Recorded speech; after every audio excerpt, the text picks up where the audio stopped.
Breaking news out of the NFL, where Denver Broncos wide receiver Tim Patrick has suffered a torn ACL and will miss the entire 2022 season. That is per multiple reports. Patrick signed a 3-year, $34.5 million extension in November after 2 strong seasons in Denver. After going undrafted, Patrick racked up almost 1,500 yards and 11 touchdowns over the past 2 years.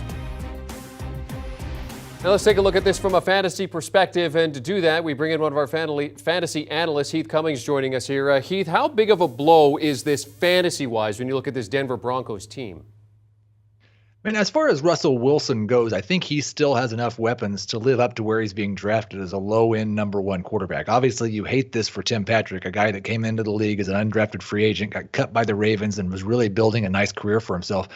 And hopefully he'll bounce back next year. Thankfully, he'd already secured that contract. But they have KJ Hamler, who just came off the PUP list. He will now fill in that Patrick role. They've got Courtland Sutton and Jerry Jeudy. If anything, this makes things a little bit more clear for Sutton and Jeudy. Those two, while they have big-time upside with Russell Wilson, have had a hard time the past couple of years separating from Patrick.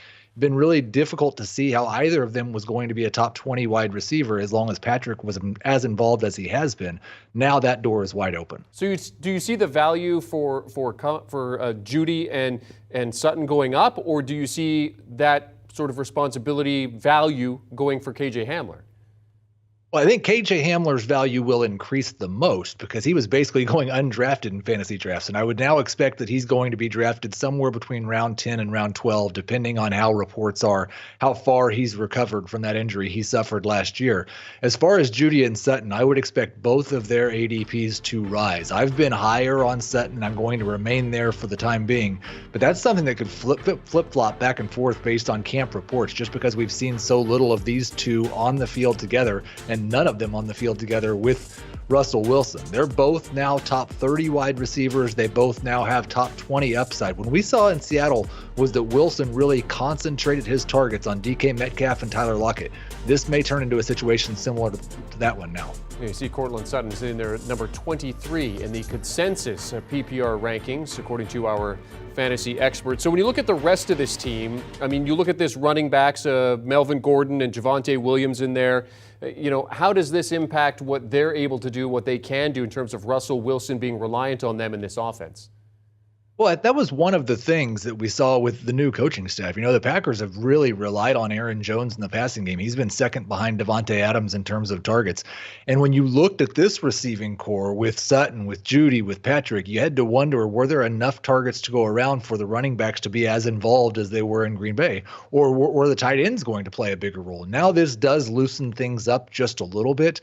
Makes it more possible, especially if they're going to rotate with both Javonte Williams and Melvin Gordon, that those two backs could possibly account for up to 20% of the passing game targets. And then we'll see who wins that battle for the starting tight end job. A few more red zone targets available for them as well. When you look at this Broncos team from a fantasy perspective, I mean, how attractive are they to you when you're looking at them, looking at their schedule, the strength of schedule, and kind of how things are laying out, and now you're taking into account the Patrick injury?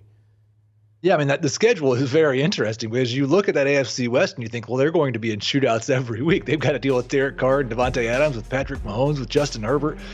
But they also face a lot of good defenses. What I would say is there is a chance that a coaching staff is finally going to let Russ cook, and so that should be exciting for all of us. Wilson is a top 12 quarterback, and he has top 5 upside.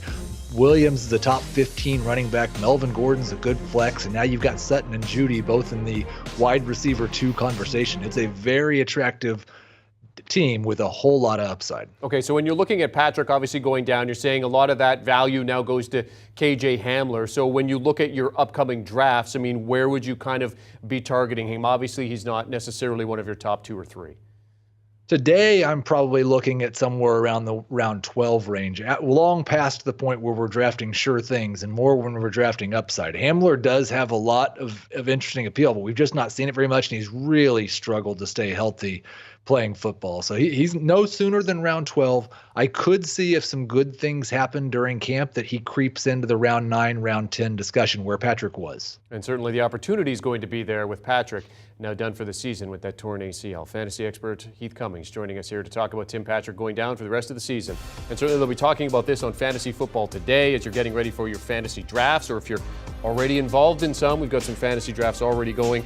These guys are the guys you want to be listening to for insight and guidance. You can download Fantasy Football Today wherever you get your podcast audio. You can also watch the program on YouTube, and you can also watch it each and every day here on CBS Sports HQ at noon Eastern.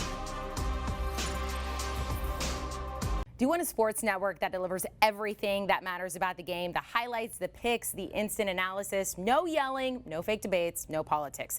Hit the subscribe button and never miss a moment.